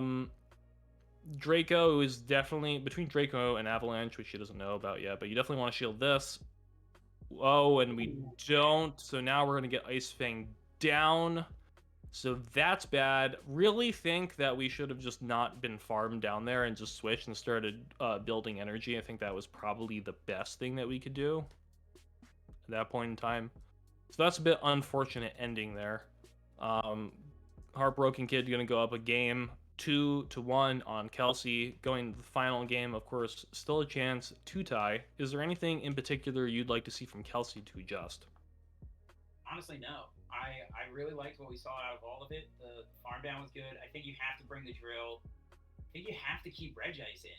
It has such play against everything. Um, Not get focus blast onto Landris. All right, let's just get into game 4 and see how they decide to make their final adjustments. I mean, this is going to be a difficult game from Kelsey from the outset. I said that from the beginning. It was going to be very hard for her to win. Given the team comp, the Regice is her best mon. This is pretty favorable. You have to think we've seen Surf, haven't seen Ice Beam yet, but you can't. You have to imagine that this thing doesn't have a move for Regice because it probably has a Yeah, move you for the have. Giratina. So you're just not shielding anything here Uh-uh. for sure. I mean, doesn't even build up to threaten like a bigger move. Um, 2 Blizzards going to be enough to kill this Mew. The problem is Regice is definitely better suited to fighting what's in the back. So staying in here, especially if she is double weak to ice, as has been the case previously, probably don't want to stay with Regice. So I wonder if you focus blast here so you can just farm it down with something else. Just get the chip in. Gonna go for trying to catch the move, banks it, which could be really deadly later. Can't tell if there's a little bit of lag there or not. Gonna go for the Shadow Ball, which you could shield, does a lot of damage. I don't know. Shadow Ball comes out.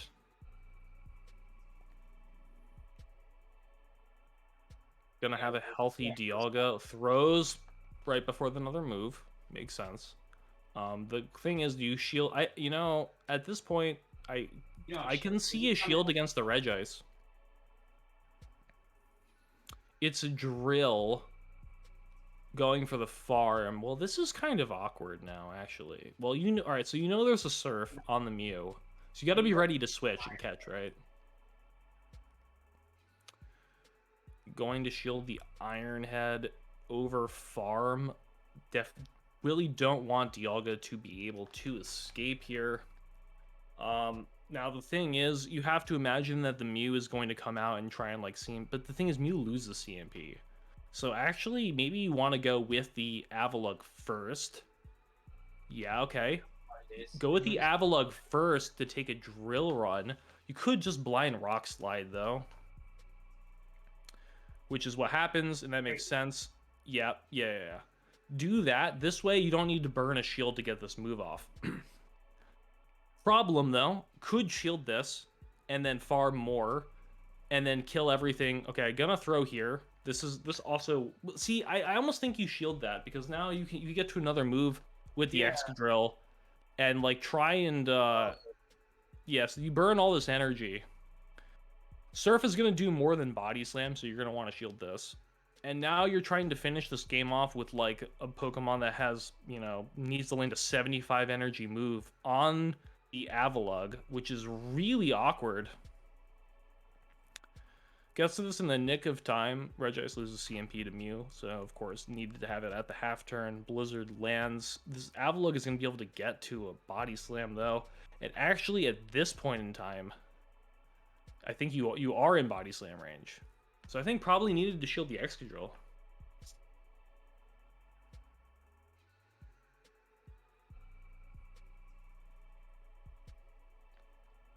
I think you need to shield the Excadrill too. It just outpaces everything and can put out loads of damage. You need to shield the Excadrill potentially, and then just switch to the try and save energy and switch to the Regice to get the Mew to burn its energy on Regice and make it shield. Probably was the best and only play really. Heartbroken Kid, of course, I think overall had a composition advantage though. So taking a 3-1, Kelsey doing pretty well to be able to take one game back with the creative use of the double nuke Regice. It's just a bit unfortunate, but I think definitely some tough lineups for her to deal with. Let's get to the schedule and take a look at our last matchup of the day. That's going to be Oscar versus Heater. This is exciting. This is going to be a crazy one. Heater, of course, with the double Charm team. Now, obviously, double Charm is very difficult to bring. You have Metagross. And Metagross with energy is pretty dangerous against Heater's team. So what I think the better option is is to do like a Garchomp plus a Charmer. Now with Garchomp plus a Charmer, that gives you still gives you two things to fight the dragons with, plus something to fight Metagross with. And you could either have like Zapdos or Kyogre as like your harder Metagross answer, with two things that can fight the dragons in the back. Hydreigon should not see the light of day against this team, but I'd love to hear your thoughts. Yeah, I mean, there's just going to be so much fast move pressure. I like what you're saying about pairing Charmer and Garchomp together. And then you really do get to choose. The Kyogre is going to do better if Oscar decides to run one of his back two Pokemon. But I personally like the Zapdos just because Drill Peck damage is going to do so much to so much of this team. Yeah, and the Shadow Zapdos, of course, can two-shot Latios. So with that said, let's get into game one. Let's see what kind of team Oscar decides to bring. Could go with the trusted Steel Double Dragon, perhaps, or the Dragon Steel. Okay, this is a great lead. Great lead. Gonna have to go with like Regirock. Wants to bait out Kyogre, which is pretty predictable. One thing you could do here is I'm not really sure why we're staying, and we have a Garchomp. And we had a Garchomp the whole time. Why didn't we just switch right away? I don't like this. Okay, no shields. He doesn't know that there's a Zap Cannon, so he might think that there's Focus Blast, but Focus Blast doesn't KO from even this range, so there's no reason to shield this. Kind of wish we had just brought Garchomp out right away. He's not throwing. So I think at this point in time, he doesn't know that there's no Focus Blast, so he might shield this, which I think is still okay. Like, it's not great, but like doesn't look good. And you probably have to you gotta throw here, so this might still be fine. Because there has to be a Kyogre in the back, right? There has to be like a Kyogre in the back, I think, or a Zapdos. But so now I just think you nuke this Palkia to get a shield from it. I think you just absolutely just nuke this thing. Just hit it with the Outrage, or it might be double ground. So then you hit it with the Earth Power. Yep. Okay, hits it with the Earth Power. That's fine. Yeah. So like the Sylveon's gonna come back out, and then you have Kyogre in the back. Oh, it's a Zapdos. That's worse. Okay, so this is actually quite not good. This is actually quite bad now, because Zapdos doesn't have any fast move pressure against the Metagross and is going to die to 2 Psychics. Or just Psychic and Bullet Punch down now. This is probably going to spam the Drill Pecks here.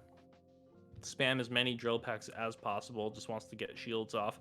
Really weird play to farm with Sylveon. Sylveon's energy isn't like the most useful. Have to assume that there's a Metagross. Should just go in with the Garchomp like right away into the Regirock. I think that's like definitely the just the easiest way to do it. You just go Garchomp right into the Regirock. You don't shield the first move, you just Earth Power the thing. If they shield, then you can think about shielding a Focus Blast, but like if they didn't Focus Blast you in the first place, it's kind of really weird to bait Garchomp with Regirock. I kind of think you just like don't shield all the way through, assume that there's Zap Cannon for the Kyogre. So Heater, really, really, really weird plays. I don't like this. This thing is going to get to another Meteor Mash. But even if it didn't, this Moonblast, catching this move here, this is like, I don't think the Moonblast quite kills the Metagross anyway. I need to see his health again. I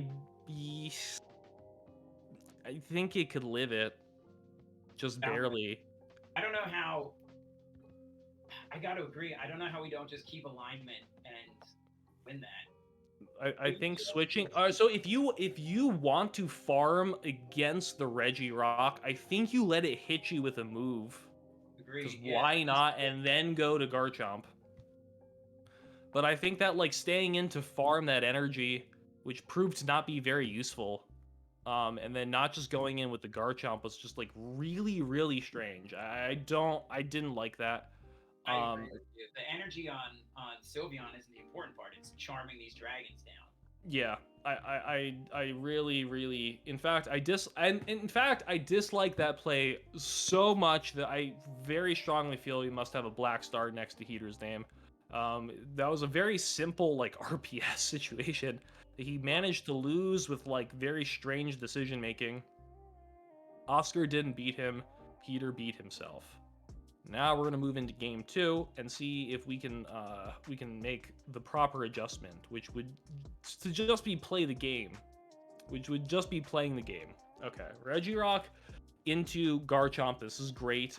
You have to know that there's no Focus Blast because like, why would Regirock like triple Stone Edge? It switches out right away too. We're gonna go Kyogre into. See, I think this is a big problem because if you like, theoretically, there should be two things that can beat this Florges, right? And you have to imagine that this Kyogre, there's a Palkia, and this Kyogre is being baited out for the Palkia to farm. And against the Palkia team, you never want to answer with Kyogre. So I think bringing this Kyogre out is a big mistake, especially since Garchomp can fight Palkia as well. So I really don't like this because I think Palkia's energies can be pretty deadly against this team. And at this point in time, you know, he's got 2 shields and he's going to come in and farm down with Palkia. He's getting rid of the biggest threat to Regirock. So you got to figure there's a Charmer, and I believe any of the Charmers would have done a better job just handling that of Florges.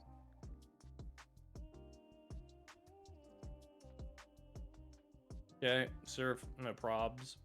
Gets the full farm, has Hydro Pump on this for the Charmers as well. And there's a Zapdos. And see, the Zapdos would have been a way better answer to the Florges. So now I think this is really, really weird. Heater having alignment again could easily win this game. Zapdos has a very straightforward matchup against Florges. It's not an issue. This Dragon Breath damage is just going to be too much. Yeah, and now the thing is, like, this Palkia is going to go for a big farm down. Has a lot of energy to harass the Garchomp with and can potentially Dragon Breath it into, like, Stone Edge range. So this is really awkward. You're definitely going to want to use your shields here. Focus Blast does more than Aqua Tail, but I think it's a safe assumption that there is no Focus Blast, so he's going to shield that. I like switching here, yeah. See, this is, but like, again, this whole situation is really messed up. You're going to live this Earth Power, and you're going to be able to get to a move here. And all you need to do is put this thing into Aqua Tail range. Then you'll win. Yeah, just 2 games of having alignment and swapping. Not in you're not in Aqua Tail range yet though, but does get to see the second Stone Edge right here.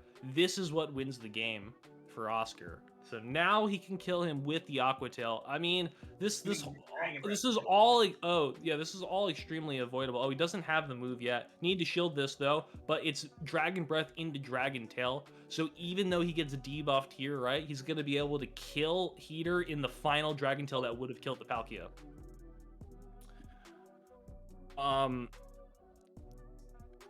This is like perplexing. I don't have anything to say about this. I mean, just keep alignment.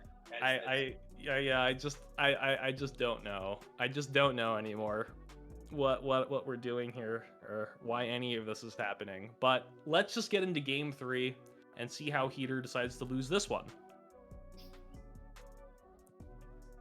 Best by running double charm, I guess. Okay. Zapdos into Metagross and another good lead, which means we will probably lose. Metagross staying in, which I think is a really clear indicator that there are 2 things that lose to Zapdos on this team. And the other one is probably Florges.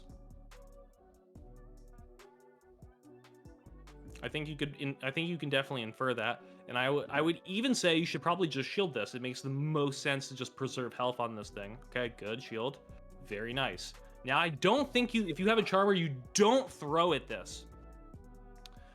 The thing here is that this hydro pump is it's gonna come unshielded, but I don't think it matters. Because you don't really need the Sylveon anymore. In fact, it's better that you do get Hydro Pump because now you won't get farmed by the Metagross. So I think this is actually fantastic. Metagross now completely deprived of farm. And even just this chip is gonna do good. Probably better to have not revealed that. I mean, I don't know, but then you need to get rid of the Sylveon though, so I don't know. It's very complicated. Zapdos comes back out, presumably. Yeah, Zapdos is gonna come back out. I think you likely have a Garchomp in the back. So now we're gonna be looking for a 2 shield. See, now if you have Garchomp, I think you build up to like a Drill Peck and then you just leave. There's Petal Blizzard as one of the moves. You don't know what the second move is. Could be double nuke, so he might go for the Moonblast shield. He's gonna Sand Tomb, and he's gonna shield this Disarming Voice, thinking it's a Moonblast, which makes sense. But Disarming Voice won't kill, but it's fine anyway because 2 will. So he shields that.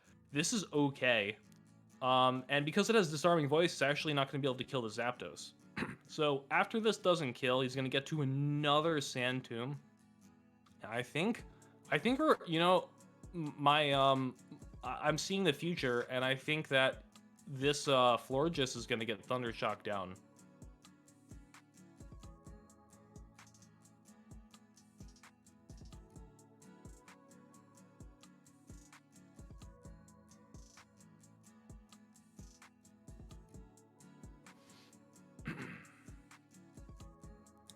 This Zapdos does not die to 2 Disarming Voices, and yeah, you're gonna get a Thundershock down. That Thundershock just went through and killed this Florges. And he did. So we got alignment. Heater able to finally win a game with good alignment by playing less bad, and that's really all we need at the end of the day. Is don't try to beat your opponent. Just try not to beat yourself. I think that's the takeaway. So now Heater has a chance to tie up what should be a 3-0 right now. Going into game 4, Oscar has the chance, of course, to pull away with a very unlikely win. And I would love to see what we have in the final round. So let's get into game 4 and see what Heater does. We have Metagross into Garchomp, a mixed-ish lead. The problem is you probably need to recognize that there could be Charmers on this team, and you might need the Metagross for later. Either way, this is kind of an uncomfortable matchup for Garchomp with Dragon Tail. He's going to be forced to shield. Right.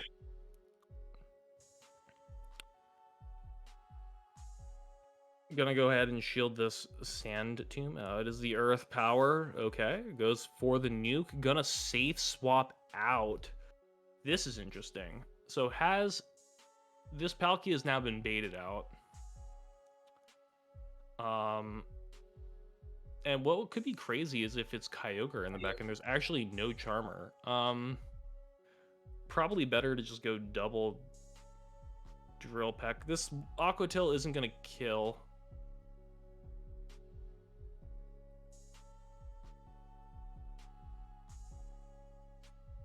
Gets to another move. Could actually let this go potentially, and then go for a farm down. Unless you think there's a Charmer and you just really want your alignment. Yeah. Garchomp's gonna come back out and get like harassed by Aqua Tail, which it can live. Florges. So pretty much to win this game, He needs Kyogre. You would need a Kyogre, and I. All right. Well, I don't think you throw whatever this move is. Right? Oh, it is a You, it Kyogre. is Okay. Kyogre. Okay, so you baited out the Palkia. But Now it's this gonna get is more like, expensive. I mean, you're gonna throw this Surf. It's not gonna kill. It's gonna be able to get to a Petal Blizzard. Oscar could bait, and that might be the play actually to okay, he does bait. So you're gonna bait here. And you're gonna shield this. Like you're gonna shield this. Okay, he does shield this. And now, so what you have to do now is, like, I think this is pretty straightforward actually. Easily live the Psychic, and the Florges is still off the. Well, you can't fully farm this down because Right. it's going to be able to get to a Meteor Mash. So you actually just need to go quite up to the yeah. So throw here. The problem is, do you get Vine Whip down before you get to this Surf? But Garchomp has move. We didn't throw it, so Garchomp Need the Sand Tomb. Doesn't have a Sand Tomb, and this is gonna be a good game for Oscar. That's really unfortunate. I think Heater played that one pretty as well as he could, and then just unfortunate. I mean, you know, I'm really thinking about this, and I think you kind of need to have Thunder on your Kyogre and not Blizzard. Thunder for the Palkia, but then if you have Thunder, then you can do more damage to the Florges, and then prevent it from getting to a move, because Thunder does more than Surf. So probably he's used probably a Blizzard Kyogre just for Latios, which I think Latios is like unlikely to come against like a double charm team with Palkia. Probably should have had Thunder on the Kyogre. If he had Thunder, I think he wins that game. So that was just like a bit of an unfortunate moveset situation. I think bringing Florges was a great adjustment. Yeah. Knowing that it has solid game against the Charmers, and it sort of just hard walls the Garchomp. Yeah. Ultimately, just losing alignment. Just the last game I think was a tough one, but like for sure the first two were like very winnable. So Heater, putting himself in a really weird position and to like actually lose that set, despite having clear paths to winning in the first two games, it's a little bit disappointing to see. As the Black Star, that's not to say that we want to discourage Heater. It's just inviting him to try harder and to do better next time. With that said, let's take a look at the final standings from today. As we can see, Heartbroken and Oscar are tied for first place. Heartbroken has played more games, though, with 6 points apiece. Heater and Kelsey, disappointing to have seen Heater drop that round, but coming up in tied for second with 4 points apiece. Heater ahead on record. And then in the middle of the pack, we've got Chris and Stefan. And of course, we have yourself leading the bottom of the barrel, but, you know, haven't played too many sets yet, have more sets to play, could move up, you know. I mean, what are your thoughts right now? Have a negative record, but of course, a chance to start building some momentum and coming back in the later half of the season. Well, honestly, I think after watching my first couple of battles, leaning harder into the double steal, which was the original idea with the draft, is probably my best option. But again, just watching all this content, all the PoGoRaids stuff, all the streams really helps. Just build up strategy, build up team building decisions, and give me a better shot at ending up in the middle of the pack again. I would say at this point, winning is impossible, but I would like to stay in champs. So we'll look at it going forward. Really excited to see how the rest of the lobby shakes out. Chris has been performing a lot better recently, and I want to see that go forward as well. But also really excited to see how Kelsey shakes it up, being near the top, and if we can get that higher. I am not excited to fight here though. All of that fast move pressure. Yeah, for sure. All right, well, let's roll into our closing. Really want to thank our production staff, Dear Dave, Crispy Chris, Polar Bears, and of course, our producer for today, for our books. Thank you. Without you guys, this wouldn't be possible. And it was really great to have Slip, first time commentating, I do believe.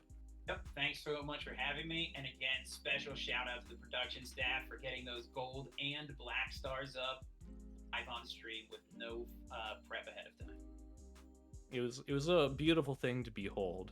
And with all that said, I believe we should find someone to raid. So, are there any suggestions in chat? Who's currently streaming? Maybe we already have someone in mind um, that we can go and support.